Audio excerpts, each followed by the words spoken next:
બધાય આપણી થીમ કઈ ચાલે છે ફળ વિશે હરકો બેજા વીરુ આપણી થીમ કઈ ફળ વિશે આપણે ફળ વિશે શીખ્યા ને હમણાં નાના ફળ કયા અને મોટા ફળ કયા એના વિશે આપણે શીખવા છે હવે નાના ફળ કયા બોલો ચાલો એ નાના ફળ કયા બોર સ્ટ્રોબેરી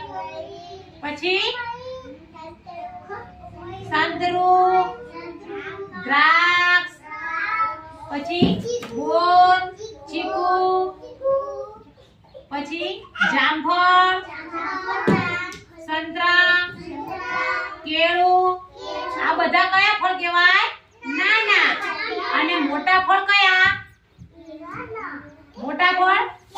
તરબૂચ કેરી સકટેટી પછી પપૈયું આ બધા કયા ફળ કહેવાય મોટા ફળ કહેવાય બરોબર સમજ પડી બધાને ફળ વિશે